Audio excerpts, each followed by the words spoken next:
প্রাণের অধিক বেশি যার দাম রহমতাল লিল আলামিন। প্রাণের অধিক বেশি যার দাম রহমতাল লিল আলামিন। জানো কি তোমরা তাহার নাম রহমতাল লিল আলামিন। অসহায়ের বুকে যে জন গোপনে করে সওয়ার, দুরুদ পড়ে সুবহে ও শাম রহমতাল লিল আলামিন। গরিবেরে আহার দিতেন নিজে হয়ে রোজাদার, নিয়মর ভালোবাসার খাম রহমতাল লিল আলামিন। প্রাণের অধিক বেশি যার দাম রহমতাল লিল আলামিন। সবাই বলি সাল্লাল্লাহু আলাইহি ওয়াসাল্লাম। দিনাজপুর জেলার বিরামপুর উপজেলার আল্লাহ রাব্বুল আলামিন বলেন, কুল লাউ কানাল বাহরু মিদাদান লিকালিমাতি রাব্বি লানাফিদাল বাহরু ক্বাবলা আন তানফাদা কালিমাতু রাব্বি ওয়ালাউ জি'না বিমিসলিহি মাদাদা। গোটা পৃথিবীর সমস্ত জলরাশিকে যদি কালি বানানো হয়, গোটা পৃথিবীর সমস্ত বৃক্ষরাজিকে যদি কলম বানানো হয়, আর আমার রবের কালিমার ব্যাখ্যা, এই কিতাবের ব্যাখ্যা লেখা যদি শুরু হয়ে যায়, পানি রূপী কালিগুলো লিখতে লিখতে শেষ হয়ে যাবে, কলমগুলো ভোত্রা হয়ে যাবে, আমার রবের কালিমার ব্যাখ্যা লেখা কখনো শেষ হবে না। কোরআন কার কিতাব বলেন? আসতে বলবেন না, কার কিতাব? এর কোনো পরিবর্তন আছে? কোনো চেঞ্জ আছে? সংযোজন, সংকোচন কিচ্ছু নাই। যা ছিল তাই আছে, তাই থাকবে। সূর্য আগে যা ছিল এখনো তাই আছে। তবে হ্যাঁ, সায়েন্স বলছে সূর্য ধীরে ধীরে ছোট হয়ে আসতেছে। এটা হবেই তো এক সময়। ইদা শামসু কুব্বিরাত, সূর্য সংকুচিত হয়ে যাবে। আল্লাহ তো কোরআনে বলেছেন সূর্য দিন দিন ছোট হচ্ছে, কারণ মহাবিশ্ব একদিন ঠিক থাকবে না ধ্বংস হবে? ধ্বংস হয়ে যাবে। এই জন্য কিন্তু কোরআন আল্লাহ পাক এমন একটা কিতাব আমাকে আপনাকে দিয়েছেন যার কোনো চেঞ্জ নেই, যার কোনো পরিবর্তন নেই, যার কোনো পরিবর্ধন নেই। কিয়ামত পর্যন্ত আল্লাহ পাক এটাকে ব্যালেন্স করে দিয়েছেন। জোরে বলি সুবহানাল্লাহ। আমার দেশের সংবিধানের পরিবর্তন আছে না নাই? আসতে কয় সংশোধনী, বলেন সংশোধনী আছে। সংবিধান আমার দেশে মানুষ দ্বারা রচিত হয়, মানব রচিত। তাহলে এখন প্রমাণ হলো পৃথিবীতে আইন হলো দু প্রকার। একটা আল্লাহ প্রদত্ত ঐশী বিধান কোরআন, আরেকটা হচ্ছে মানব রচিত, মানুষ দ্বারা রচনা। মানুষ রচনা করেছে হিউম্যান ল, মানব রচিত কিছু বিধান আমার চোখের সামনে, আমার দেশে সহ গোটা পৃথিবীতে আছে না নাই বলেন তো? পৃথিবীতে যত দেশ আছে, ম্যাক্সিমাম দেশে কোরআনের বিধান চলে না মানুষের বিধান চলে? বলেন কোরআনের বিধান না মানুষের বিধান? হয়তো সামান্য কয়েকটা দেশ থাকতে পারে, তাও পরিপূর্ণ নাই, আছে, যেখানে কোরআনের কিছু আইন কানুন, কিছু বিধান সেখানে আছে। নচেত অধিকাংশ কান্ট্রিগুলোতেই, 2 শতাধিক কান্ট্রির কোনো দেশেই কোরআনের এই বিধানগুলো, কোরআনের যে আইন কানুন, ফৌজদারি দণ্ডবিধি, যে সমস্ত আইন কানুনগুলো আছে এগুলো নাই, প্রতিষ্ঠিত নাই। তবে একটা রাষ্ট্র ছিল যে রাষ্ট্রে কোরআনে কারীমের পরিপূর্ণ আইন সেখানে বাস্তবায়িত হয়েছিল, সে রাষ্ট্র হলো আমার নবীর তৈরি, নবীর গঠন করা মদিনার রাষ্ট্র। আসতে কন কেন? আসতে কন কেন? তার রাষ্ট্রে কি এই কিতাবের কোনো বিধান কি বাদ ছিল? আসতে বলবেন না বাদ ছিল? বাদ ছিল না বলে আল্লাহ রাব্বুল আলামিন বলেন, আল-ইয়াওমা আকমালতু লাকুম দীনাকুম ওয়া আতমামতু আলাইকুম নি'মাতি ওয়া রাদিতু লাকুমুল ইসলাম দীনা। আমি দিনকে পরিপূর্ণ করেছি এবং তোমাদের উপরে আমি আল্লাহ রাজি হয়ে গেছি। এই আয়াতটা কত বড় মহানন্দের! সাহাবায়ে কেরাম আনন্দাত্মহারা, সব সাহাবীদের চোখে মুখে হাসির ঝিলিক, সবাই আনন্দ উল্লাস করছে। দিন পরিপূর্ণ হয়ে গেছে, আল্লাহ রাজি হয়ে গেছেন, দিন কায়েম হয়ে গেছে। কিন্তু সবার মুখে হাসি থাকলেও বয়োবৃদ্ধ জ্ঞানবৃদ্ধ আমার নবীর বাল্য দিনের বন্ধু 3 বছরের ছোট বড় সাইয়েদনা আবু বকর সিদ্দিক রাদিয়াল্লাহু তাআলা আনহুর চোখে পানি, আড়ালে গিয়ে কান্নায় ভেঙে পড়ছেন তিনি। কিছু সাহাবী গিয়ে বলছেন, ভাই আবু বকর, আজকের এই চরম আনন্দের দিনে তোমার চোখে পানি কেন? সঙ্গে সঙ্গে তিনি বলছেন, আমার আনন্দ, আমিও খুশি হয়েছে, কিন্তু একটা বিষয় আমাকে দারুণ কান্নায় ফেলতেছে। কারণ দিন যেহেতু পরিপূর্ণ হয়ে গেছে, আমার প্রাণের চেয়ে প্রিয় মানুষ রাসূল আর দুনিয়াতে বেশি দিন নাই, এজন্য কান্দি আমি। এখান থেকে একটা বিষয় সুস্পষ্ট হয়ে গেল, আয়াতের ব্যাখ্যা সবাইকে একরকম বোঝে নাকি? সবাই হাসে, আরে সাহাবী কি করে? আমার বন্ধুগণ, দিন তো পরিপূর্ণ, দিন তো অসম্পূর্ণ কোনো বিষয় নয়। আল্লাহ পাক ইসলামটাকে পরিপূর্ণ দিন আকারে আমার আপনার জন্য দিয়েছেন। ব্যক্তিগত জীবনে আপনি ইসলামকে মানবেন, কিন্তু সামাজিক জীবনে মানবেন না, রাষ্ট্র জীবনে মানবেন না। আপনি নবীর উম্মত হতে পারেন নাই, তবে আপনি ভণ্ড হতে পেরেছেন, প্রতারক হতে পেরেছেন, ঠিক কিনা? দিনকে মানতে হবে, এক জায়গায় না সব জায়গায়? সব জায়গায় মানতে হবে। আল্লাহি, আমি কোনো দলকে, কোনো গোষ্ঠীকে মানে টার্গেট করে গালি দেওয়ার জন্য কিন্তু আমি এখানে আসি নাই। কেউ ভাববেন না যে আমি কাউকে কটাক্ষ করে কোনো কথা বলছি। তবে হক কথা বলতে গেলে যদি কেউ হকের পক্ষে না থাকে, যদি বাতিলের অনুগামী হয়, তার গায়ে লাগবে। এটা অস্বাভাবিক না স্বাভাবিক? সম্মানিত ভাইয়েরা, দিন শেষে যেখানেই যাই না কেন আমরা, আমাদের শেষ প্রত্যাবর্তন স্থল হচ্ছে কার কাছে? আল্লাহু ইনদাহু হুসনুল মাআব। সবচেয়ে উত্তম প্রত্যাবর্তন স্থল হচ্ছে কার কাছে যাওয়া? আল্লাহর কাছে। কিন্তু এই দুনিয়ারই মাঝে না খুব প্যাঁচ লাগায় দেয় কিছু কিছু আকর্ষণীয় জিনিস, খুব প্যাঁচ লাগায়। কি কি জিনিস প্যাঁচ লাগায়? আল্লাহ রাব্বুল আলামিন বলেন, যুয়িনা লিন-নাসি হুব্বুশ শাহাওয়াতি মিনান নিসাই ওয়াল বানিন ওয়াল কানাতিরিল মুকানতারাতি মিনাল যাহাবি ওয়াল ফিদ্দাহ ওয়াল খাইলিল মুসাওওয়ামাতি ওয়াল আনআমি ওয়াল হারথ ذلك متاع الحياة الدنيا والله عنده حسن المآب। কিন্তু এই জাগতিক জীবনে আল্লাহ পাক কিছু কিছু জিনিসকে আকর্ষণীয় করেছেন। এক নম্বর হলো নারী। পুরুষের জন্য নারী, নারীর জন্য পুরুষ আকর্ষণ করে দিয়েছেন কে? আসতে কয় কে দিয়েছেন? সন্তানকে আকর্ষণ করে দিয়েছেন। সন্তান হলে পরে বাপ মা বেজার না খুশি, মহা খুশি। সম্পদ, চিহ্নিত অশ্ব,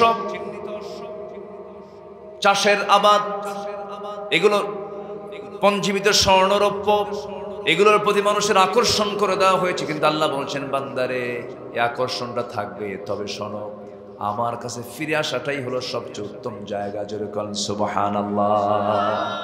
নারীর প্রতি টান আছে না নাই? অনেকে চুপ করে আছে, মনে নাই, মনে হয় টান। এই নারীর প্রতি টান আছে না? আর যার টান নাই ও কি পুরুষ? তো পুরুষ না, টান থাকতে হবে। কিন্তু নিজের বউ না অন্যের বউ, অন্যের বউর দিকে টান থাকা যাবে, এখানেই তো সমস্যা। আপনি নারীর দিকে টান থাকবে না কেন? আপনি নারীকে ভালোবাসবেন, অবশ্যই ভালোবাসবেন, তার সঙ্গ দিবেন, জীবন সঙ্গিনী বানাবেন, তার কাছ থেকে সার্টিফিকেট নেবেন।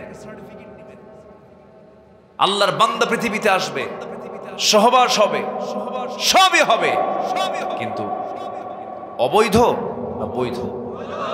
অবৈধ না বৈধ?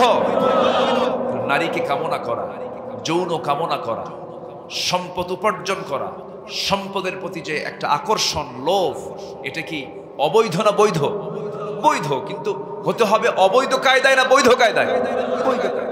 এটাই তো কথা, হালাল করে নিতে হবে। আপনি যদি ইজাব কবুল না করেন, বিয়ে শাদী যদি না হয়, পুরুষ এবং মহিলা যদি এক জায়গায় হয়ে যদি সম্পর্কে মিলিত হয়ে যায়, দৈহিক সম্পর্কে জড়িয়ে যায়, এটা কি সুসম্পর্ক, বৈধ সম্পর্ক না জেনার সম্পর্ক? জেনার সম্পর্ক। আর যদি আপনি এটাকে হালাল করে নেন, তখন এটা হয়ে যাবে মাওয়াদ্দাতাও ওয়া রাহমা। মাওয়াদ্দাতাও ওয়া রাহমা, ভালোবাসা এবং রহমত দুটো একসঙ্গে জড়িত। আল্লাহু আকবার। তাহলে আমরা তো এটাই চাই, কিন্তু দুঃখজনক হলো সত্য। ধরুন এই বিষয়টাই বলি, আমার দেশে জেনা সহজ না বিয়ে সহজ? আসতে কয়, বিয়ে সহজ না জেনা সহজ? জেনাই সহজ, বিয়ে কঠিন। বিয়েটাকে কঠিন বানিয়ে দেওয়া হয়েছে। ছেলেদের পড়া শেষ, চাকরি শেষ করতে করতে 40 পার হয়, যৌবন আসে 15 বছরে। একটা মহিলা মেডিকেলে পড়তে গেলে অথবা কোথাও ভালো কোনো পড়াশোনা করতে গেলে পড়তে পড়তে হয়ে যায় 35 বছর, বাঁচবে হলো 50 বছর। আমার কথা কি বুঝতেছেন আপনারা? বিভিন্নভাবে একটা রেস্ট্রিকশন দিয়ে বিয়েটাকে জটিল করা হয়েছে, কিন্তু ইসলাম বলছে বিয়েটাকে কি করে দাও? সহজ করে দাও। আর জেনাকে কঠিন না বন্ধ করো? বলেন, জেনাকে কি করো? বন্ধ করে দাও। জেনা মানেই হলো রোগ, জেনা মানেই হলো অসুখ, জেনা মানেই হলো ক্যান্সার, জেনা মানেই হলো নানা রোগে গোটা পৃথিবী অচল হয়ে যাও। কিন্তু সেই জেনা আজকে কমেছে না বেড়েছে? বেড়েছে। এটা হলো অনিসলামী রাষ্ট্রের ফলাফল। যে রাষ্ট্রে ইসলাম থাকবে না, তার ফলাফলের মধ্যে এটা একটা ফলাফল হলো, সেখানে জেনার পরিমাণ কমবে না বাড়বে? বেড়ে যাবে। আচ্ছা বলেন তো, আমার দেশে ভালো কাজ বেশি না খারাপ কাজ বেশি? বলেন, ভালো কাজ বেশি না খারাপ কাজ বেশি? খারাপ কাজ বেশি। কিন্তু ইসলামী সমাজের বৈশিষ্ট্য কেমন হওয়ার কথা ছিল না? যেখানে ইসলাম থাকবে সেখানে খারাপ কাজ জটিল হয়ে যাবে আর ভালো কাজ সহজ হয়ে যাবে। আর আজকের সমাজে পর্দা করা সহজ না কঠিন? বলেন বলেন বলেন বলেন। পর্দা করা কঠিন, খুবই কঠিন। পর্দায় থাকবেন আপনি, সহজ না। অধিকাংশ মানুষ যে পর্দা বোঝে না। আপনি পর্দা পালন করতে গেলে আপনাকে বহু প্রতিকূলতার সম্মুখীন হতে হচ্ছে। কিন্তু ইসলাম যদি সমাজে চালু থাকতো, বেহায়া হয়ে চলাটাই কঠিন হতো, ইসলাম মেনে চলা, পর্দায় চলাটাই সহজ হয়ে যেত। তাহলে কি সেই ইসলাম কি সমাজে থাকা দরকার? আস্তে করে থাকা দরকার আছে, দরকার আছে। ইসলাম মানলে দুনিয়াতে অশান্তি নাকি?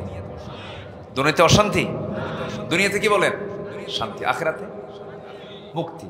আখেরাতে মুক্তি। তাহলে ইসলাম মানলে দুনিয়াতে শান্তি, আখেরাতে মুক্তি। তাহলে ইসলাম মানলে দুনিয়াও ভালো, আখেরাতও। কিন্তু দুঃখজনক, মুসলমান ইসলামকে চায় না। এমন মুসলমান ইসলাম প্রতিষ্ঠিত হোক চায় না, এরকম মুনাফিক মার্কা মুসলমান বুঝি আমার দেশে নাই।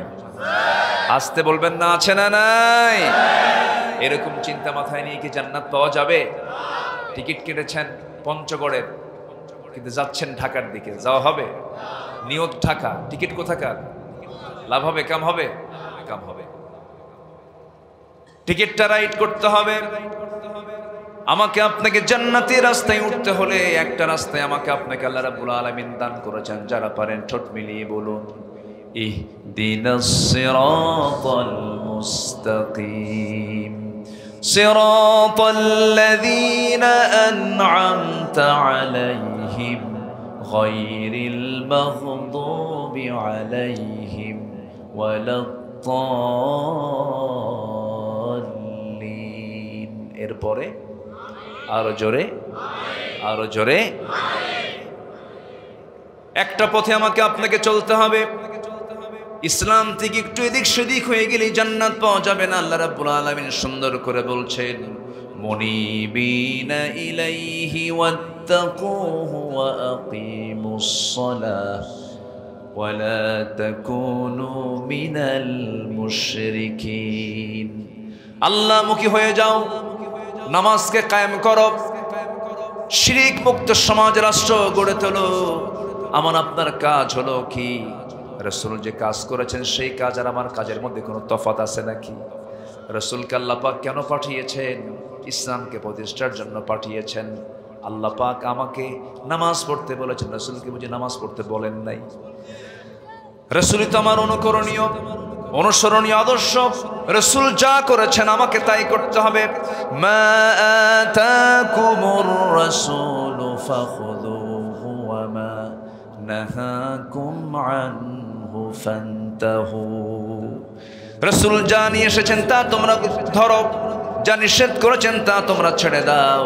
আমার বন্ধুগণ, সে রাসূলকে আল্লাহ রাব্বুল আলামিন আমার আপনার জন্য মডেল করে দিয়েছেন। লাকাদ কানা লাকুম ফি রাসূলিল্লাহি উসওয়াতুন হাসানাহ লিমান কানা ইয়ারজুল্লাহা ওয়াল ইয়াওমাল আখির ওয়া যাকারাল্লাহা কাসীরা।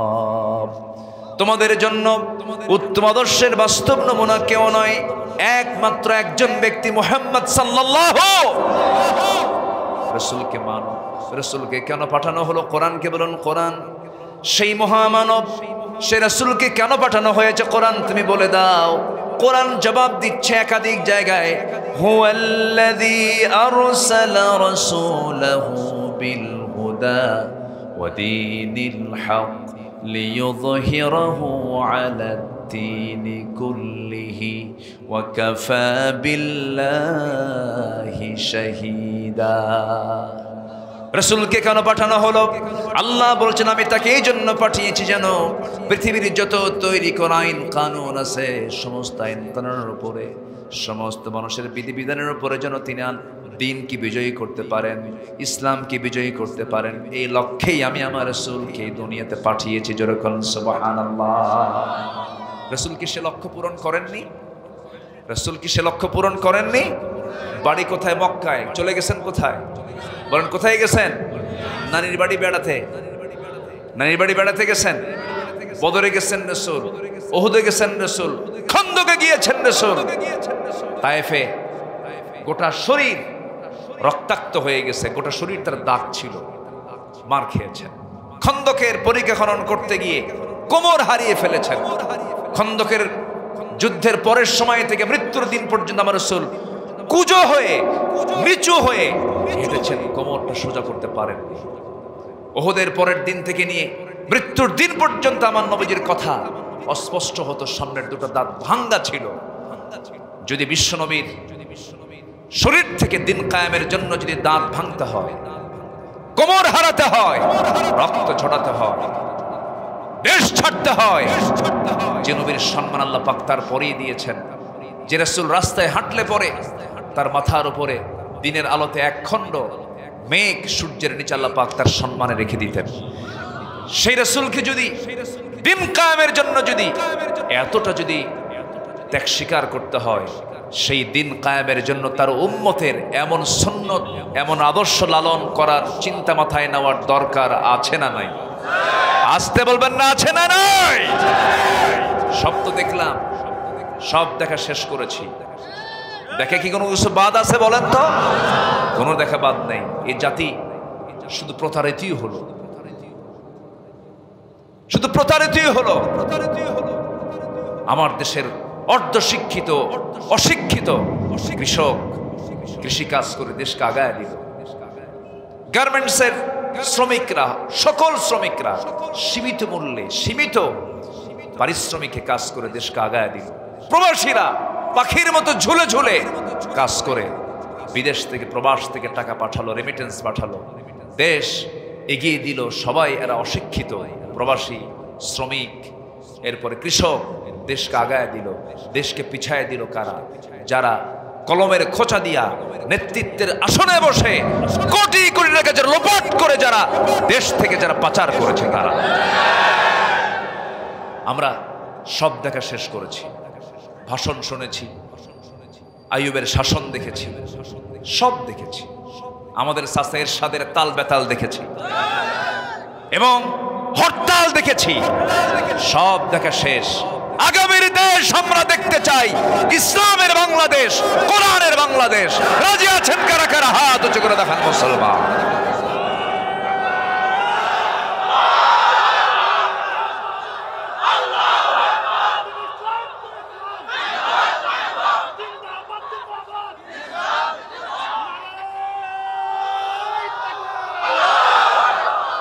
আল্লাহ কবুল করুন, জোরে বলি আমিন, আরো জোরে আমিন।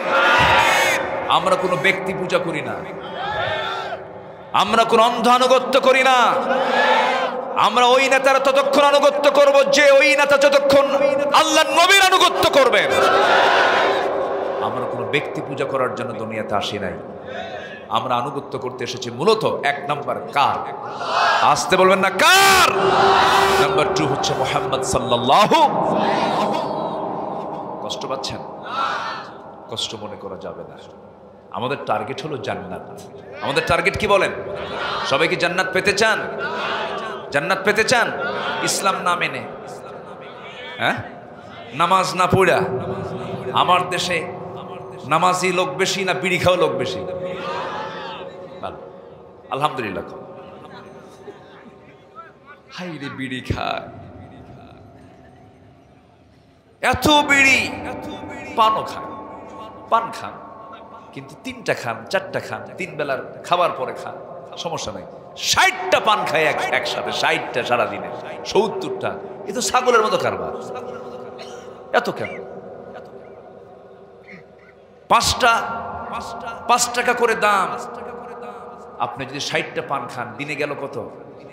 300 টাকা। কি অপচয়? এটা কি অপচয় মনে হয়? অপচয় মনে হয়? অপচয়কারী কার ভাই? বলেন কার ভাই? দরকার থেকে পান খান, সমস্যা নাই, পানের রস পেটের জন্য ভালো।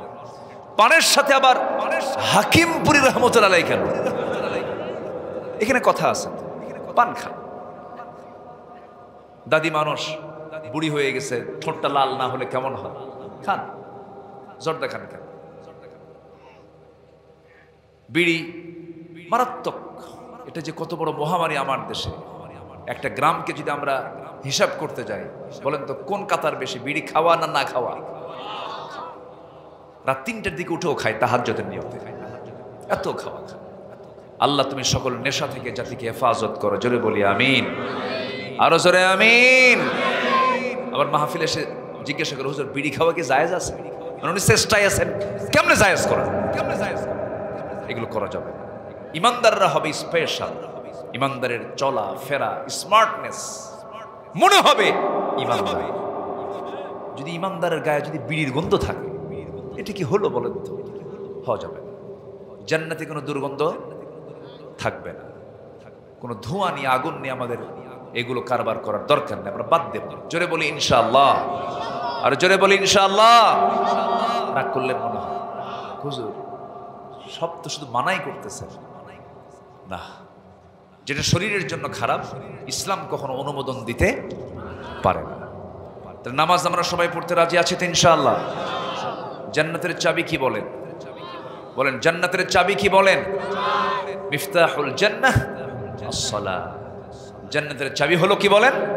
নামাজ। বলেন তো এই জাতি কি নামাজি না বেনামাজি? কেমনে করে? আপনি নামাজ পড়েন না? বলেন এই জাতি, এই দেশের অধিকাংশ মুসলমান নামাজি না বেনামাজি? আমার দেশে ইমানদার বেশি না নামাজি বেশি? খুব প্যাঁচ মারা প্রশ্ন, কিন্তু ভালো করে কবে 11:30 বাজে তো বোঝা কঠিন একটু। বলেন আমার দেশের নামাজি বেশি না ইমানদার বেশি? হ্যাঁ, এই তো একজন কইছে ইমানদার বেশি নামাজি কম। আরে নামাজ না পড়ি ইমান নাই, আছে কিনা বলেন, আছে কিনা বলেন। তাহলে আমার দেশে ইমানদার বেশি নামাজি 5%। কয় পার্সেন্ট? 5% নামাজি, আর ইমানদার হলো সব। আমার দরবার আছে তো, আমি অমুক দরবারে যাব, আমার পিসাব আমার দোয়া দিয়ে দিবে, এক দোয়ায়, এক পিসাবের এক দোয়ায় জান্নাত পার হয়ে জাহান্নামে যাবে। যা তুই জাহান্নামে। সম্মানিত ভাইয়েরা, একটু সময় আমাকে দেন। আমাদের মূল টার্গেট হলো আমরা জান্নাত পেতে চাই। কি পেতে চাই বলেন তো? জান্নাত পেতে চাই। তো জান্নাত প্রাপ্তির জন্য কিছু কাজ থাকতে হবে। তো কাজ না করলে কি আর জান্নাত পাওয়া যাবে? জি, আচ্ছা ঠিক আছে। খাওয়া দাওয়া করেছেন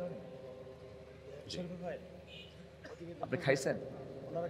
খাওয়া দাওয়া করেছেন? আচ্ছা জি আলহামদুলিল্লাহ। আপনারা সবাই খাইছেন তো নাকি? পেটে খাবার আছে এখন? না থাকলে সবাই কমিটি ভাইরা আয়োজন করেন। এত রাত করলেন, খাবার দিতে হবে না? জি খুব ভালো। জি আলহামদুলিল্লাহ। তাহলে সেই জান্নাত পাওয়ার জন্য কিছু আমলের দরকার আছে না নাই বলেন তো? সবাই কি জান্নাতকে আমল ছাড়া যেতে চান না আমল নিয়ে? একটা লোক আমল নিয়েও জান্নাতে যাবে, আর একজন লোক আমল ছাড়াও জান্নাতে যাবে। এটা কি সঠিক বিচার হবে না ব্যাঠিক বিচার হবে? বলেন বলেন বলেন।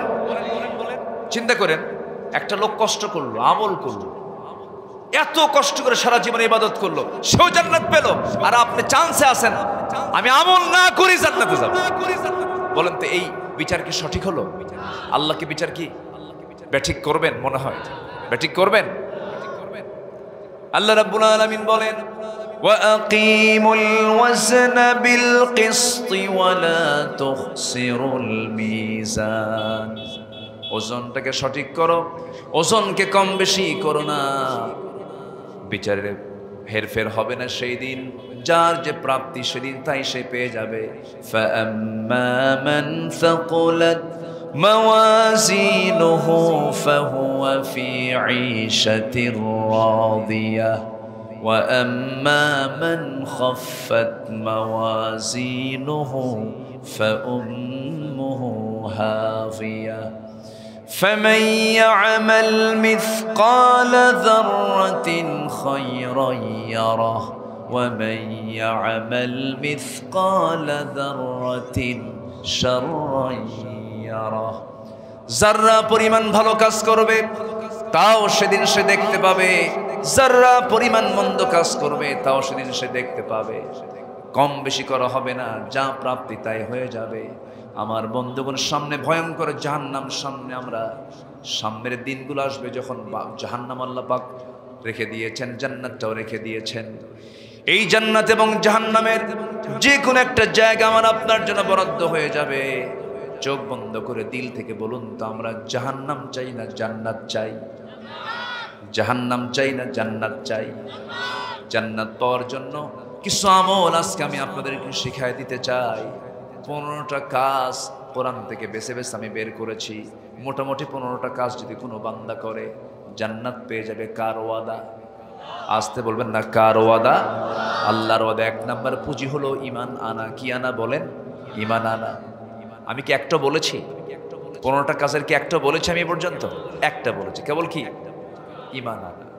তাহলে এখন বলুন তো, ওয়াজ কি আমার শেষ না শুরু? তাহলে এই যে নুরুরা যাচ্ছে, এই নুরু, ওয়াজ তো শুরু। বসেন বসেন বসেন। জি না, অনেক রাত তো, একটু বসেন। আমরা আর কিছু সময় আমি শর্ট করে বলি, আমি শেষ করে দেব, আল্লাহ যদি কবুল করেন। যদি বলি ইনশাআল্লাহ। তাহলে 1 নম্বর হলো ঈমান আনা। 1 নম্বর কি আনা বলেন তো? তাহলে আমার দেশের কোন লোকের কি ঈমান আনা বাদ আছে? বলেন এখন, বলেন। ঈমান আনা কি বাদ আছে না ঈমান আনা দরকার? ঈমান আনতে হবে। ঈমান আনা হয় নাই। ইয়া আইয়ুহাল্লাযীনা আমানু আমিনু। ভালো করে ঈমান আনতে হবে, ভালো করে ইসলামকে গ্রহণ করতে হবে। আল্লাহ রাব্বুল আলামিন বলেন, যেখান থেকে আমি তেলাওয়াত দিয়ে শুরু করেছি, আল্লাহ নিজে বলছেন ঈমান যারা আনবে, নেক আমল যারা করবে, কানাত লাহুম জান্নাত জান্নাতুল ফিরদাউসি নুজুলা, তার জন্য জান্নাতুল ফিরদাউস আমি আল্লাহ রেখে দিয়েছি। যেরকম সুবহানাল্লাহ। ইমান তো আনলাম কিন্তু নামাজ পড়ি না, কিন্তু ইমানের কেমন ফলাফল হলো যে নামাজ পড়ে না, এমন কেমন ইমানদার? এমন ইমানদার তো আল্লাহ পাক হতে মানা করেছেন। নামাজে নাই, দিন নাই, শরিয়াত নাই, কিন্তু আমি ইমানদার। এটা কেমন করে সম্ভব? পীরের ছেলে পীর হতে পারে, ব্রাহ্মণের ছেলে ব্রাহ্মণ হতে পারে, খ্রিস্টানের ছেলে খ্রিস্টান হতে পারে, পাদ্রীর ছেলে পাদ্রী হতে পারে, কিন্তু কখনো ইমানদারের ছেলে কিন্তু ইমানদার হতে পারে না, মুসলমানের সন্তান মুসলমান হতে পারে না যদি তার মধ্যে ইমান এবং ইসলাম না থাকে। ঠিক কিনা? আমার দেশে বহু পীরজাদা আছে, নামাজি পড়ে না, আছে কিনা বলেন? আমি পীর সাহেবকে গালমন্দ করছি না, পীর ভালো, হক্কানি পীর যদি হন উনি ভালো, কিন্তু আমার দেশে এমনও পীর আছে গাঁজা খায়, আছে কিনা? নেশা করে, বাম দল করে, দরবারে কোনো নামাজের গন্ধ নাই, গাঁজা দিয়া দরবার ধোঁয়ায় চতুর্দিক অন্ধকার, মশা পর্যন্ত আমি বিরক্ত। এত ভয়ঙ্কর চিত্র কিছু কিছু দরবারের আছে না নাই বলেন তো? আচ্ছা, সম্মানিত ভাইয়েরা, আমরা ঈমান আনবো ভালো করে, জোরে বলি ইনশাআল্লাহ, আর জোরে বলি ইনশাআল্লাহ। নাম্বার 2 হচ্ছে আমরা তাকওয়া অবলম্বন করব। আমরা ভয় করব একমাত্র কাকে? আসতে বলবেন না, কাকে ভয় করব? আল্লাহকে ভয় করব। আল্লাহ রাব্বুল আলামিন বলেন, ইন্নাল মুত্তাকিনা ফি জান্নাতিন ওয়া নাঈম ফাকিহিনা বিমা আতাহুম রাব্বুহুম ওয়া ওয়াকাহুম রাব্বুহুম আযাবাল জাহিম। জোরে বলুন আল্লাহু আকবার। মুত্তাকিদের জন্য জান্নাত রয়েছে, নাঈম জান্নাত রয়েছে। মুত্তাকি হতে হবে আমাকে আপনাকে।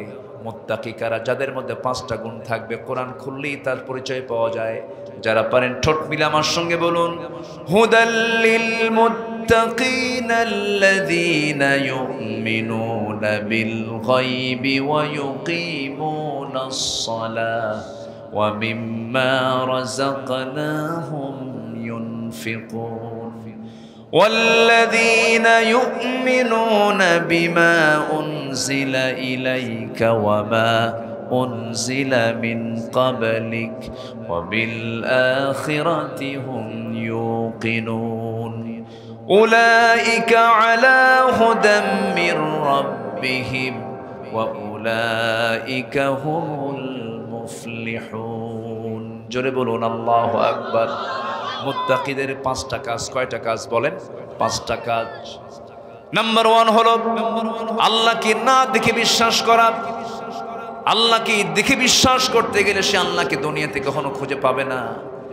এই দুনিয়াতে আল্লাহকে দেখে না বলে বিশ্বাস করেন এমন বহু আহম্মক আছে না নাই? আছে কি না বলেন? আনসিন ইজ নাথিং বলে যা নাই বিশ্বাস করি না, আছে না? আচ্ছা, বহু আহম্মক আছে। ওই আহম্মকদের কাছে আমার প্রশ্ন হলো, ও আহম্মক, তুমি যে না দেখে বিশ্বাস করো না, বাতাস দেখতে পাও নাকি? না, বিশ্বাস করো কেন? ইথার দেখতে পাও নাকি? না, বিশ্বাস করো কেন? মধ্যাকর্ষণ শক্তি দেখতে পাও নাকি? না, বিশ্বাস করো কেন? আমার বন্ধুরা, আমরা মার পেটে ছিলাম, কি আমরা দেখছি না শুনছি? বিশ্বাস করি কি বিশ্বাস করি না? বিশ্বাস করে নিয়েছি। আমার বন্ধুগণ, না দেখে আমার মায়ের দুধ পান করেছি 2-2.5 বছর, কারো তো মনে নাই, কিন্তু বিশ্বাস করে নিয়েছি। আল্লাহকে এই দুনিয়াতে না দেখে বিশ্বাস করতে হবে। একমাত্র বান্দাকে আল্লাহ তাআলা দেখার সুযোগ দিবেন দুনিয়া না জান্নাতে। বলেন দুনিয়া না জান্নাতে? জান্নাতে যে বান্দা ঢুকবে তার সবচেয়ে বড় আনন্দ হবে, সবচেয়ে বড় পুরস্কার হবে, আল্লাহর সঙ্গে তার দিদার নসিব হয়ে যাবে। যেরকম সুবহানাল্লাহ, আরো জোরে বলি সুবহানাল্লাহ। আমরা তৃপ্তি ভরে আল্লাহকে জান্নাতে দেখতে চাই, এই দুনিয়াতে দেখা যাবে না। একজন পয়গম্বর আল্লাহকে দেখতে চেয়েছিলেন, দেখতে গিয়েও দেখতে পান নাই, সেন্সলেস হয়ে পড়েছিলেন। অনেক বড় একজন নবী ছিলেন, সেই নবীর নাম কি বলেন? ওরে এত জোরে বললেন, আর ওয়াজ কি করি? মুসা আলাইহিস সালাতু ওয়াস সালাম। দেখেন লোকটা কত দূরের, আর কোথায় সেই নবাবগঞ্জ বিরামপুরের মানুষ তার নামটা কত জোরে বলে ফেলেছে।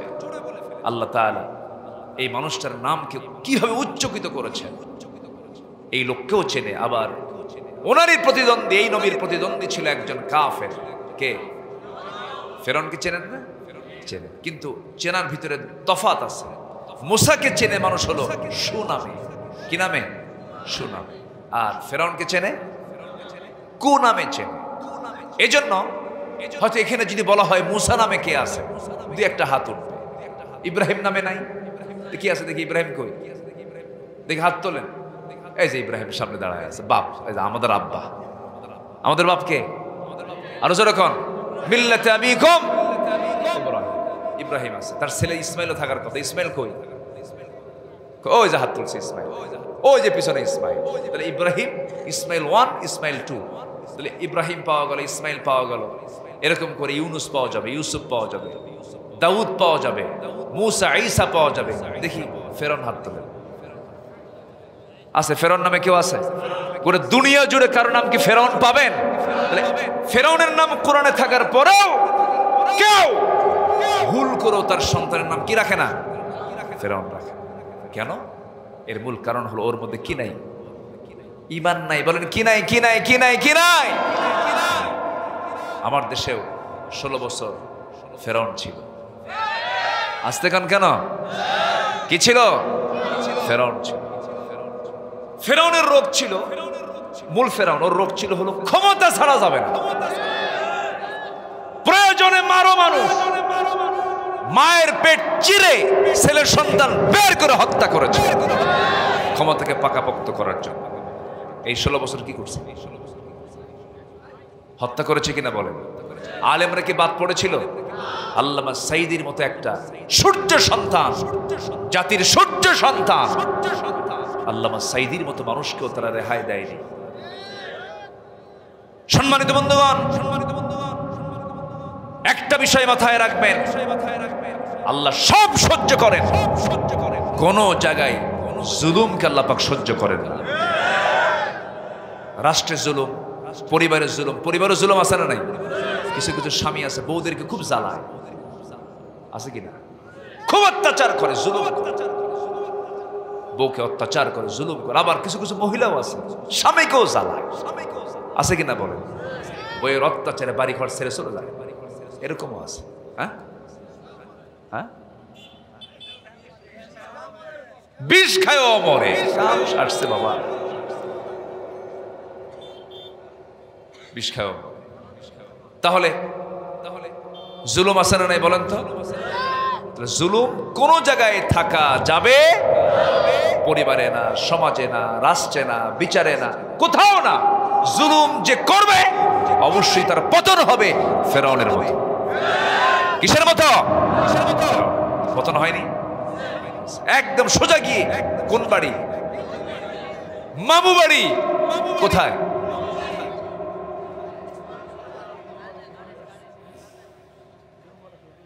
আচ্ছা, কি হলো? তো মেশিন বন্ধ হয় না কেন? করেন, ওর তো ওয়াশ করতেছে বহু করবো। মেশিন ওয়াশ করে, আমি ওয়াশ করি। মেশিনটা তাড়াতাড়ি বন্ধ করে দেন, তাছাড়া নিরিবিলি পরিবেশ পাচ্ছে। সম্মানিত ভাইয়েরা, বিদ্যুৎ চলে আসছে, বলি আলহামদুলিল্লাহ। বেশি জোরে বলার দরকার নেই, আবার যেতেও পারে। থাক। জান্নাত প্রাপ্তির জন্য 15টা কাজ। 1 নম্বর হলো ঈমান আনা, নেক আমল করা। নাম্বার 2 হচ্ছে তাকওয়া অবলম্বন করব। আমরা ভয় করব কাকে? আল্লাহকে। আল্লাহকে বিশ্বাস করব দেখে না, না দেখে? বলেন বলেন, না দেখে। আল্লাহকে দেখার কোনো সুযোগ দুনিয়াতে, কিন্তু একজন নবী চাইছিলেন, পারেন নাই। উনি আবার জিদ্দি নবী, তো মাঝে মাঝেই যেটা বলতেন আদায় করে ছাড়তেন। বলেন আল্লাহ আমি তোমাকে দেখবই,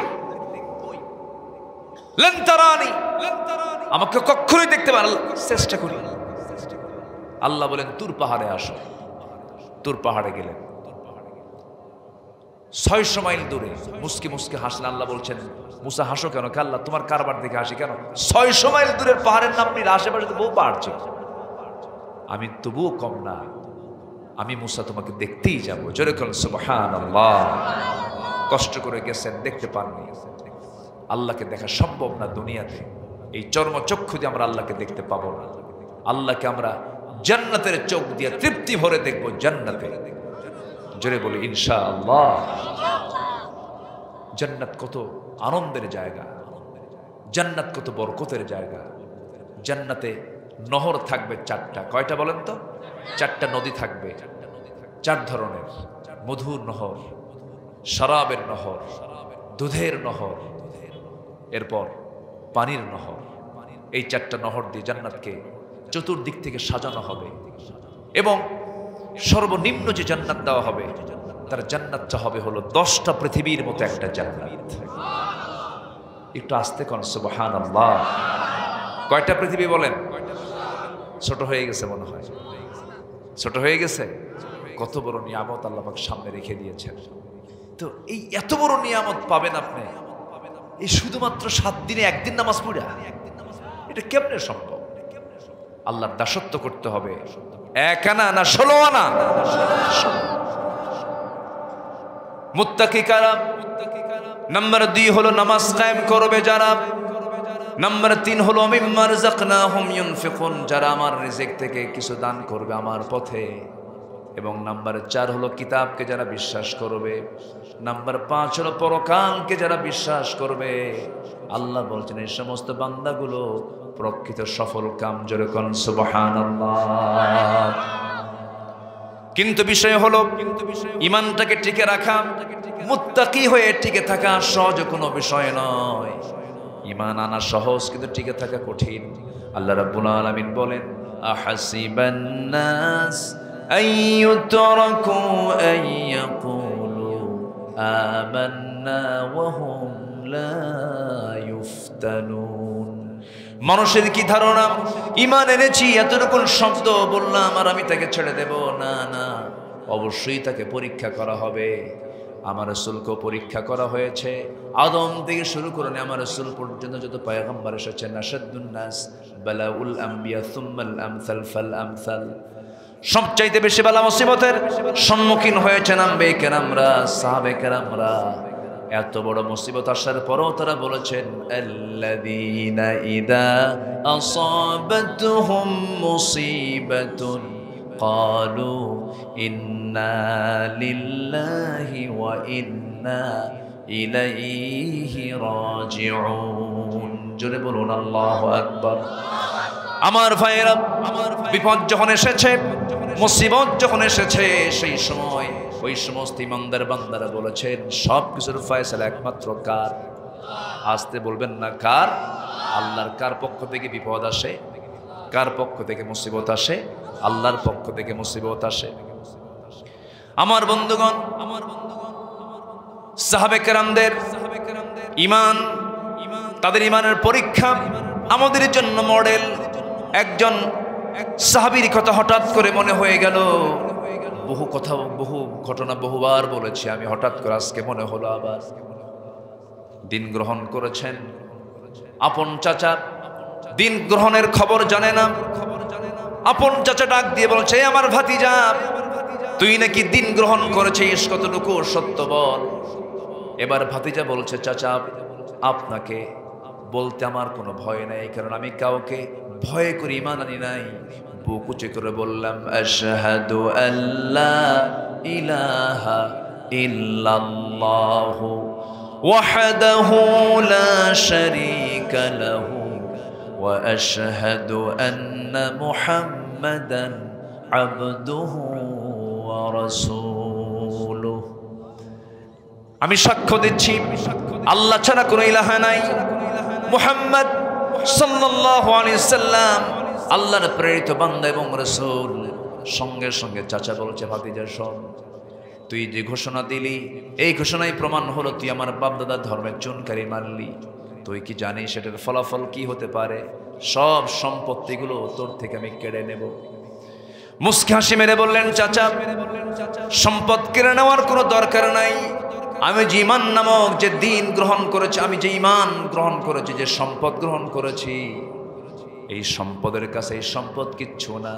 এই মুহূর্তে আমার সমস্ত সম্পদগুলো আপনি যা দিয়েছেন, সমস্ত সম্পদগুলো আমি আপনার হাতে তুলে দিলাম। লাগবে না, চাচা বলতেছে তোর বাপ মারা গেছে, তুই এতিম ছিল, আমি তোরে দেখেছি, আমি নিজে তোকে সম্পদ তোর হাতে তুলে দিয়েছি, তুই এমন করে এমন বেঈমানি করবি, এমন বাপদাদার ধর্মের চুন খেলি মারবি, এটা আমার স্বপ্নেও ছিল না, আমার ধারণা ছিল না। এবার ভাতিজা বলছে চাচা আর কি করবেন বলেন, সম্পদ তো দিয়ে দিলাম। এবার বলছে তোর গায়ের জামাটা খুলে দে। গায়ের জামাটা টান মেরে খুলে ফেললো, পরনের লুঙ্গিটা পর্যন্ত খুলে নিয়ে উলঙ্গ করি ঘর থেকে বের করে দিয়েছে। কান্না বিজড়িত কণ্ঠে ঘর থেকে বের হয়ে কোনো মতো মার দরজার কাছে গিয়ে বলছে মা দরজা খুলো, ও আমার মা দরজা খুলো। দরজা খোলা হলো, দরজা খোলার সঙ্গে সঙ্গে বলতেছে মা আমার দিকে তাকায়ও না, আমি উলঙ্গ, আমার চাচা সব সম্পত্তি তো নিয়েছে, শেষ পর্যন্ত আমার পরনের লুঙ্গিটা খুলে নিয়ে আমাকে উলঙ্গ করে ঘর থেকে বের করে দিয়েছে। মা দেখো তো ঘরের মধ্যে কোনো চাদর আছে নাকি, কোনো মতো সতরটা ঢাকতে পারি। এটা ছোট্ট একটা একখণ্ড কাপড় দেওয়া হলো, সতরটা ঢাকলেন। সতর ঢেকে নিয়ে মাকে বলছেন মা আমি আর থাকবো না, সব দরবার ছাড়বো, নবীর দরবার আমি ছাড়তে পারবো না। জোরে বলে সুবহানাল্লাহ। আমার বন্ধুগণ, এই সাহাবী রাতের সেই গভীর অন্ধকারে নগ্ন দেহে সামান্য একটা কাপড় দিয়ে সতরটা ঢেকে, প্রচন্ড শীতকাল সেই সময় একাকী রওনা দিলেন। তার বাড়িটা ছিল মক্কা মদিনা ঠিক মাঝখান বরাবর। রওনা দিয়েছেন, মদিনা চলে গেছেন। মদিনায় গিয়ে যখন পৌঁছে গেছেন ফজরের একটু আগ দিয়ে দরজায় গিয়ে কড়াঘাত করছেন। আমার রাসূল দরজা খুললেন। আমার রাসূল বলছেন মান্নান্তা তুমি কে? পরিচয় দিলেন। পরিচয় দেওয়ার পর রাসূল তাকে নগ্ন দেহ দেখে আর কোনো প্রশ্ন না করে সোজা তিনি চলে গেলেন। নিজের ঘরের মধ্যে ঢুকে দুটা জুব্বা বের করলেন। জুব্বা বের করে বলছেন জুব্বাটা তুমি গায়ে দাও, প্রচন্ড ঠান্ডা। এবার বলছেন হুজুর আমি দিন গ্রহণ করেছি, দিন গ্রহণ করার কারণে আমার চাচা আমাকে উলঙ্গ করে ঘর থেকে বের করে দিয়েছে। রাসূল বলছেন ও আমার সাহাবী, তোমার চাচা তোমাকে বস্ত্রহীন করেছে, আমি তোমাকে আমার জুব্বা দিয়ে দিলাম। জোরে বলে সুবহানাল্লাহ, আরো জোরে বলে সুবহানাল্লাহ। আমার বন্ধুগণ, আমার রাসূল করলেন কি, সাহাবীর হাতে কোরআন দিয়ে দিলেন আর বললেন যাও আমার আহলে সুফার সদস্যগুলো যেখানে আছে সেখানে চলে যাও। মাত্র কয়েকদিন আগেই সেই জায়গাগুলো আল্লাহ পাক আমাকে দেখার সুযোগ করে দিয়েছেন, বারবার যাই, বারবার দেখি। আল্লাহ পাক, আমি ধন্য, রাসূলকে বারবার দেখতে যাই, কবরটা দেখতে যাই। আসহাবে সুফার সেই সদস্যবৃন্দের ওই তালিকার মধ্যে তাকে নেওয়া হলো। যাওয়ার আগ দিয়ে আমার রাসূল বলছেন সাহাবী তুমি কিছু বলতে চাও নাকি?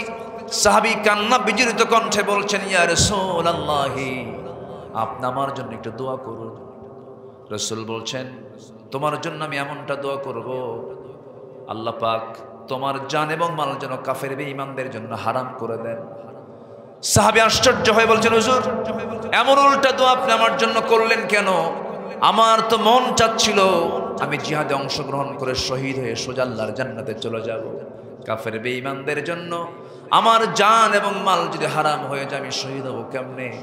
আমার রাসূল বলছেন সাহাবীরে মৃত্যু যদি বিছানাও হয় ওয়াইম্মা তাআলা ফিরাশিহি, নিয়ত যদি শাহাদাতের থাকে আল্লাহ পাক শহীদের দরজা বিছানার মৃত্যুতেও দিয়ে দেন। জোরে বলেন সুবহানাল্লাহ। আমার ভাইরা, ওই সাহাবী চলে গেলেন, আহলে সুফার সদস্যদের কাতারে বসে গেলেন, কোরআন হাতে নিয়ে চিৎকার মেরে মেরে কোরআন পড়েন। সাহাবীরা বিরক্ত হয়ে নবীর কাছে এসে বলেন ইয়া রাসূলুল্লাহ এত জোরে কোরআন পড়ে আমাদের সামনে খুব কষ্ট হয়, মেহেরবানি করে আব্দুল্লাহকে বলে দেন সে যেন আস্তে আস্তে তেলাওয়াত করে। রাসূল বলছেন ও আমার সাহাবীরা আমার আব্দুল্লাহর তেলাওয়াতে তোমরা বাধা দিও না, কারণ আব্দুল্লাহ দিন গ্রহণ করতে গিয়া দুনিয়াটা বিক্রি করে দিয়েছে, দুনিয়া বেচা হয়ে গেছে, আমার আব্দুল্লাহকে বাধা দিও না, সে চিৎকার করে কোরআন পড়ুক। আমার নবীজি ওই মদিনা থেকে এক সময় কোন একটা যুদ্ধের অভিযানে বের হলেন, যুদ্ধ শেষ হয়ে গেছে। আমার নবীজি সে অভিযান থেকে ফেরার পথে মদিনায় ঢুকবেন ভাব হঠাৎ করে আমার নবীর কানে সংবাদ আসলো হুজুর আপনার সেই প্রিয় সাহাবী আব্দুল্লাহ অসুস্থ হয়ে পড়েছে। আমার নবীজি করলেন কি, সাহাবায়ে কেরামকে বলেন সাহাবীরা তাড়াতাড়ি আমার আব্দুল্লাহর সেবা শুশ্রূষা করো, আমার খুব প্রিয় সাহাবী সে যেন কষ্ট না পায়। সাহাবীরা উত্তমভাবে সেবা করলেন, সেবা দিলেন, কিন্তু কাম হলো না। 3 দিনের মাথায় নবীর কাছে সংবাদ আসলো, হুজুর আব্দুল্লাহর নাই, দুনিয়া থেকে বিদায় নিয়েছে। রাসূল বললেন, সাহাবীরা রে, আমার আব্দুল্লাহর জানাজার আয়োজন করো, আব্দুল্লাহর জানাজার নামাজ কেউ পড়াবে না, আমি রাসূল নিজে তার জানাজার দায়িত্ব গ্রহণ করলাম। আমার ভাইরা, আমার নবীজি এমনটা আবেগ আপ্লুত হয়ে পড়লেন। জানাজার সময় হয়ে গেছে। জানাজার সময় যখন হয়ে গেল, আমার রাসূল জানাজায় হাজির হলেন। জানাজা সম্পন্ন হয়ে গেল। রাসূল বলছেন, সাহাবীরা, আমরা আব্দুল্লাহর কবরটা খনন করেছো কোথায়? হুজুর, ওই 2 পাহাড়ের চিপায় আমরা খনন করেছি। রাসূল বলছেন, এত দূর করেছো, ঠিক আছে, সমস্যা নাই, কেউ আব্দুল্লাহর কবরে আগে নামবে না, আমাকে দেখায় দাও, আজকে আব্দুল্লাহর কবরে আমি আব্দুল্লাহকে নামায়া কাফন দাফন করে দেব। আমার নবীজি নিজে কবরের সামনে গেলেন। কবরের সামনে দাঁড়ায়া চোখের পানি ফেলতে ফেলতে নিজে আগে নামলেন। নামার পর আমার রাসূল বলছেন, আবু বকর আমার ডানে নামো, ওমর আমার বামে নামো। নবীজি আমার হাত দুটো আগায় দিলেন। হাত দুইটা আগায় দিয়া আমার নবীজি হাত দুটো আগায় দিয়া লাশটা হাতের মধ্যে নিলেন আর বলছেন, আবু বকর মাথাটা মাথায় নাও, মাথাটা ধরো, ওমর তুমি পাটা ধরো। শোয়া দিলেন। শোয়া দিয়া লাশটাকে কবরে রেখে বুকের উপরে হাত রেখে আল্লাহর আরশের আকাশের দিকে তাকায় তাকায় আল্লাহ রাসূল বলছেন, আকাশের মালিক আল্লাহ, এই মুহূর্ত পর্যন্ত আমি আব্দুল্লাহর প্রতি সন্তুষ্ট আছি, মেহেরবানি করে আব্দুল্লাহর সব কিছুকে তুমি আল্লাহ মাফ করে দাও। আমার নবীজির এই দোয়া শোনার সঙ্গে সঙ্গে এক পাগলা সাহাবী সাদ বিন আবি ওয়াক্কাস কাঁদতে কাঁদতে বলছেন, আল্লাহ, আজকে আমি জীবিত সাদ না হয়ে যদি মৃত সাদ হয়ে এই কবরবাসী হতে পারতাম, আমার জীবনটা বড় ধন্য হয়ে যেত। যে কবরে নেমেছেন বিশ্বের সেরা সেরা 3 জন মানুষ, আমার রাসূল, আবু বকর, ওমর, এই 3 জন ব্যক্তি শুয়ে আছেন ভিন্ন ভিন্ন জায়গায়, না এক জায়গায়?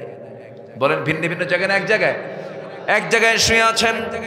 মক্কা মদিনা যারা সফর করেছেন তারা দেখতে পেয়েছেন আমার নবীর কবরের পাশে ওমর ফারুকের কবর, তার পাশে আবু বকর সিদ্দিকের কবর। 3 জন ব্যক্তি একসঙ্গে শুয়ে আছেন। সারা জীবন তারা দুনিয়াতে কাছাকাছি ছিলেন, কবরও তারা কাছাকাছি আছেন। আল্লাহু আকবার। আমার বন্ধুগণ, এই ছোট্ট একটা ইতিহাসের পুনরাবৃত্তি আমি এই জন্য করলাম। ঈমান এনেছি, যত ঝড় ঝাপটা আসুক না কেন, যত কিছু আসুক না কেন, আমাকে এক পায়ে দাঁড়িয়ে থাকতে হবে, ইসলামকে লালন করে ইসলামকে সাথে নিয়ে আমাকে অবশ্যই টিকে থাকতে হবে। যতই ঝড়ঝাপটা আসুক না কেন আমাকে বলতে হবে, ইন্নাল্লাযীনা ক্বালু রাব্বুনাল্লাহু সুম্মা ইসতাকামু তাতানাজ্জালু আলাইহিমুল মালায়েকা আল্লা তাখাফু ওয়ালা তাহজানু ওয়া আবশিরু বিলজান্নাতিল্লাতী কুনতুম তুআদুন। জোরে বলি আল্লাহু আকবার। ঈমান এনেছি, ঈমান নিয়ে টিকে থাকতে হবে, ঈমানকে কখনো হারানো যাবে না। আমাকে ঈমান চিন্তাই করার জন্য চতুর্দিক থেকে বহু ফিতনা আসবে, সকল ফিতনাকে আমার উড়াইয়া দিতে হবে। হারামের দিকে যাওয়া যাবে না, ফিতনার দিকে যাওয়া যাবে না, সকল ফিতনাকে মাইনাস করে আমাকে আপনাকে চলতে হবে। নাম্বার 3 হলো জান্নাত প্রাপ্তির 15টা আমল। 1 নাম্বার হলো ঈমান আনা, নেক আমল করা। নাম্বার 2 হলো মুত্তাকি হওয়া। নাম্বার 3 হলো নামাজ কায়েম করা, অনর্থক কথা থেকে নিজেকে বাঁচিয়ে রাখা। قد أفلح المؤمنون الذين هم في صلاتهم خاشعون والذين هم عن اللغو معرضون والذين هم للزكاة فاعلون والذين هم لفروجهم حافظون। জোরে বলুন আল্লাহু আকবার। সবাই কি নামাজ পড়তে রাজি আছেন নাকি? কয় ওয়াক্ত নামাজ একটু হাত তুলে দেখান তো দেখি। জোরে বলি ইয়া আল্লাহ। আমাদেরকে 5 ওয়াক্ত সালাত আদায় করার তৌফিক তুমি আল্লাহ দিয়া দাও। জোরে বলি আমিন, আরো জোরে আমিন। সবার বাড়িতে মা বোন আছে না নাই? পর্দায় থাকে? পর্দায় থাকে কি পর্দা? দরজার, জানালার না সিনেমার? পর্দায় থাকে মানে কি?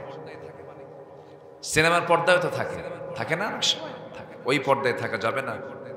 গায়ের পর্দা থাকতে হবে, কথার পর্দা থাকতে হবে, সৌন্দর্য ঢেকে রাখার পর্দা থাকতে হবে। বোরকা পরা ফরজ না পর্দা করা ফরজ? বলেন বলেন বলেন। বোরকা পরা ফরজ না পর্দা করা ফরজ? এখন কি পড়ে? বোরকা পড়ে। এমন বোরকা পড়ে, সে বোরকার গায়ে আবার আয়না লাগানো। কি লাগানো? চুমকি আয়না। আয়না মানে আসো, এটা হলো না। পর্দা করা ফরজ। কার সাথে? চাচাতো ভাইয়ের সাথে, মামাতো ভাইয়ের সাথে, দুলা ভাইয়ের সাথে, দেবরের সাথে, ভাসুরের সাথে। এগুলো কি দূরের না কাছে?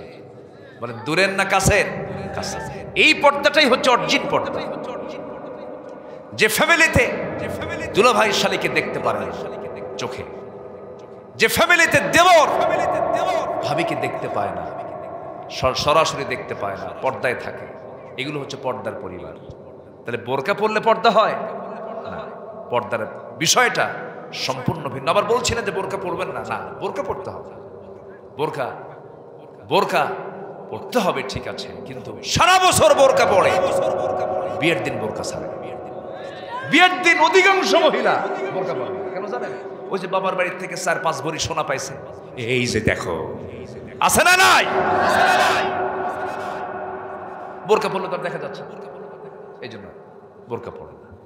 তাহলে গহনা যে পড়বে মেয়েরা, কাকে দেখানোর জন্য? দর্শক?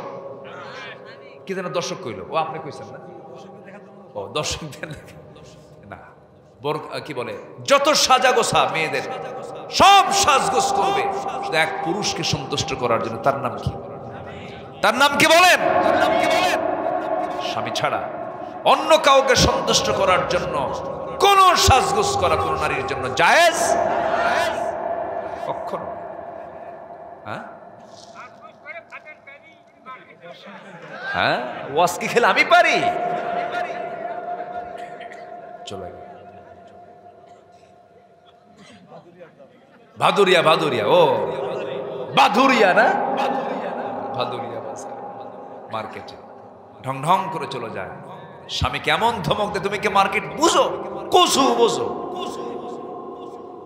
শাড়ি আনছো 300 টাকার শাড়ি 1500 টাকা দিয়া সংসার শেষ করে দিবে। এই ধমক দিয়া স্বামীকে এক ধমকে কাইত কইরা 1.5 বছরের ছোট্ট বাচ্চা দুধ খায়, সেই বাচ্চাকে স্বামীর কোলে দিয়ে কয় তুমি দুধ খাওয়াও, রাখো।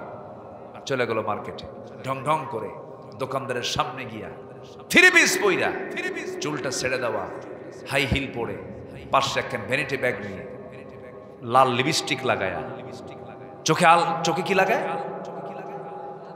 কাজল লাগায়া, কপালে একখান টিপ দিয়া, ঠ্যাঙের উপরে ঠ্যাং তুলে দোকানদারকে লক্ষ্য করে বলে, ভাইয়া একটা শাড়ি দেখানো যাবে কি?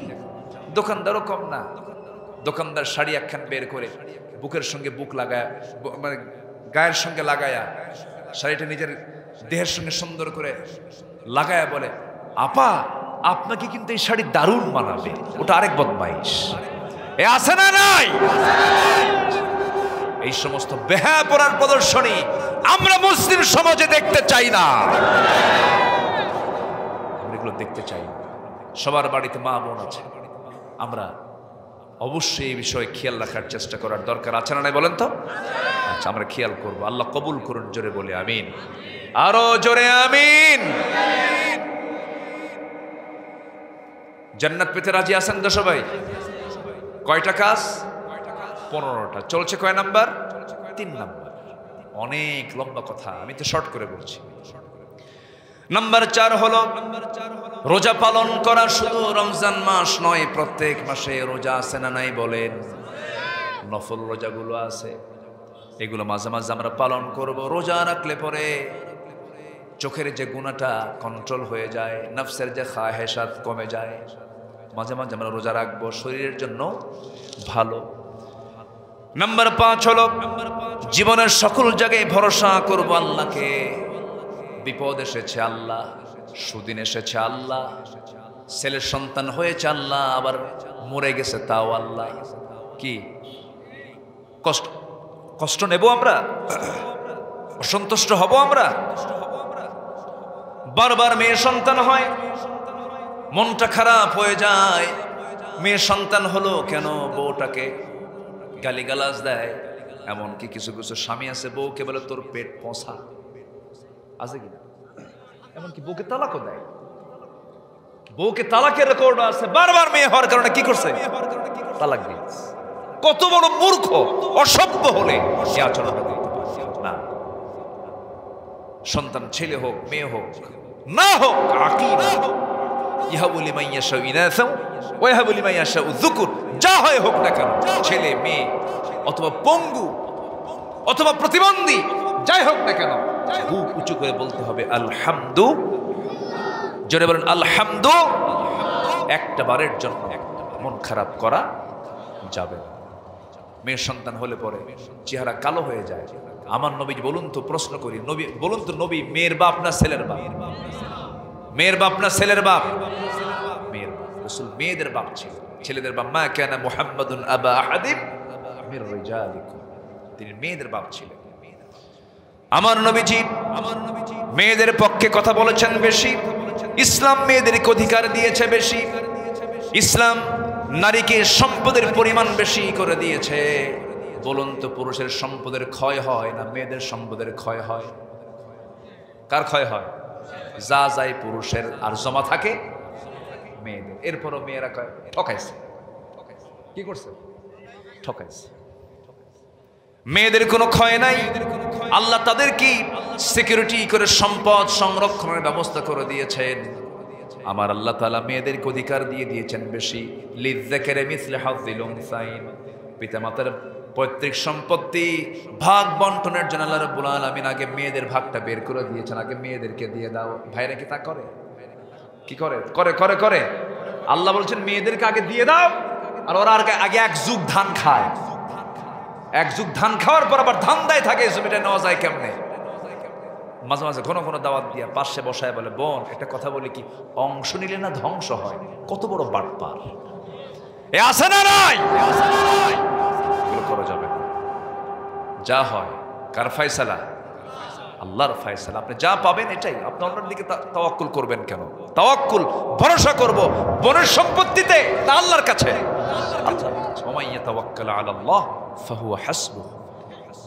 যার ভরসা আল্লাহর প্রতি থাকে তার জন্য কিচ্ছু লাগে না। তার জন্য আল্লাহই ফাহুয়া হাসবুহ, আল্লাহই যথেষ্ট, আল্লাহই যথেষ্ট, কাউকে লাগে। নাম্বার 6 হলো আল্লাহর জন্য সম্পদ ব্যয় করা। নাম্বার 7 হলো মন্দ প্রতিহত করে ভালোকে প্রতিষ্ঠা করা। নাম্বার 8 হলো শিরক থেকে বিরত থাকা। নাম্বার 9 হলো আল্লাহর জন্য ধৈর্য ধারণ করা। ধৈর্য ধারণ করার শক্তি দাও গো মেহেরবান, আমায় দাও গো মেহেরবান। বুকের ভেতর ব্যথার নদী বইছে অবিরাম, বইছে বইছে অবিরাম। আল্লাহ ধৈর্যশীল হওয়ার তৌফিক দান করুন। জোরে বলি আমিন। নাম্বার 10 হচ্ছে তওবা করা। কি করা বলেন তো? তওবা করা। নাম্বার 11 হলো আল্লাহর পথে জিহাদ করা। জিহাদের প্রয়োজন মনে হয় এখন আর নাই। আসতে বলবেন না, আছে না নাই? পৃথিবী যতদিন আছে জিহাদ ততদিন আছে। আল জিহাদ লা ইলাহা সুবহানাল্লাহ আলহামদুলিল্লাহ লা ইলাহা সুবহানাল্লাহ আলহামদুলিল্লাহ লা ইলাহা সুবহানাল্লাহ আলহামদুলিল্লাহ। এলাকায় দোয়া হয় না তো? যাচ্ছেন কেন? বসে বসে আমরা দোয়াটা করে যাই।